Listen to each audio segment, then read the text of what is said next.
Hello everyone, I hope you guys are having a great day.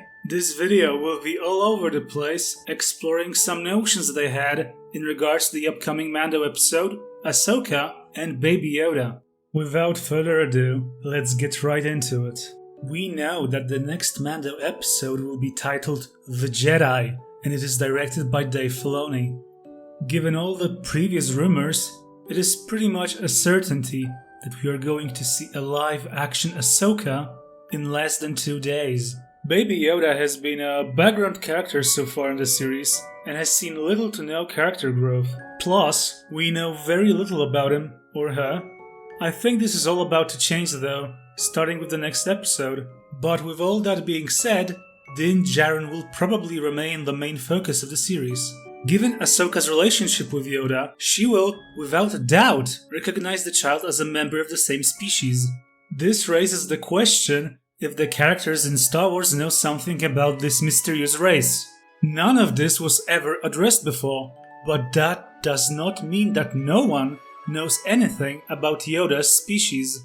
For all we know, the Jedi and Ahsoka knew something all along, but simply did not mention it. I think in this very next episode we might actually get to find out more about Yoda's species for the very first time. They will not reveal much, mind you, and still some stuff will be left as a mystery box, open to interpretation. But they will reveal something. Which brings me to my theory. I think that members of Yoda's species are created by the will of the Force whenever the need arises. Kreia, a fan favorite from Knights of the Old Republic 2, had a dialogue line in the game in which she said that Force seems to have a will of its own, attempting to bring balance no matter the cost. A somewhat similar notion was explored in the 6th season of the Clone Wars in the Yoda episodes. In these episodes, Yoda communed with Force priestesses that many think are somehow related to the Whills, or even might be an iteration of what George Lucas envisioned the Whills to be. Indeed, the concept of the Whills came directly from George and dates back to the very first script of the original Star Wars. Whills are supposed to be these mysterious beings that take interest in other beings that are strong in the Force. They were basically supposed to be the narrators of the Skywalker saga. This also aligns with a specific dialogue line of one of the Force priestesses from the Clone Wars. Keep in mind that Lucasfilm was always careful about explaining too much about the Force, and they will probably keep on being vague. Certain details might lack logic, but that is fine. The Force works in mysterious ways. This is all intended, so fans can interpret some things as they choose. I think that whenever the Force is out of balance, a new member of the Yoda species is born to shift the tide.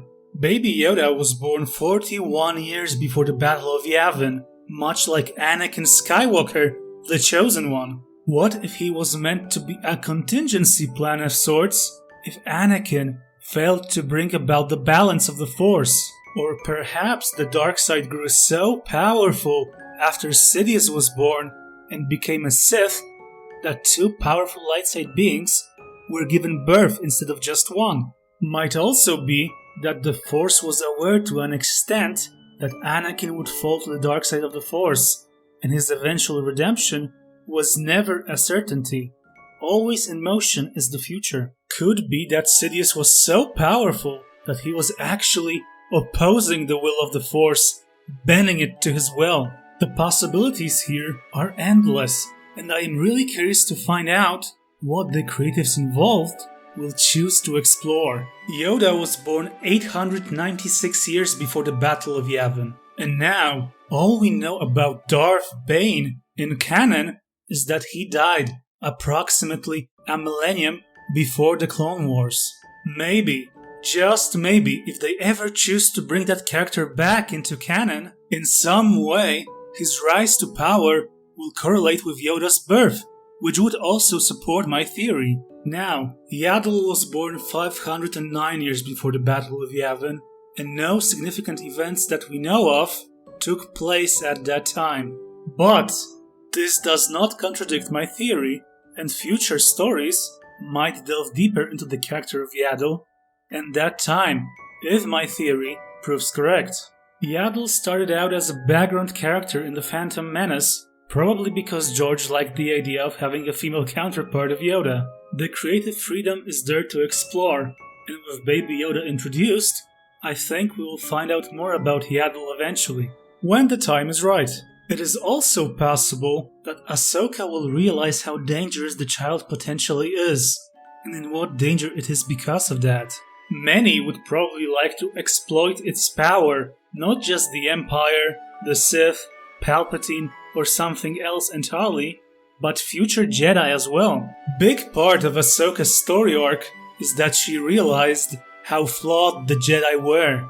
And even though she left the Order, she was actually more of a Jedi than the Jedi themselves were. Perhaps she will advise Din Djarin to keep the child hidden from everyone. Regardless, I am still convinced that she will only be present in the series for an episode or two at most. And then she will be forced to leave. She is not going to take the child away from Mando. No way that happens. Oh, and one more thing. I think we might hear her actually say Baby Yoda in the show, as a nod to the fans. It would make sense, and I think they will do it. So what do you guys think about this theory? That members of the Yoda species are brought about by the will of the Force? Do you think I'm onto something? Let me know in the comments, and may the Force be with you. Always.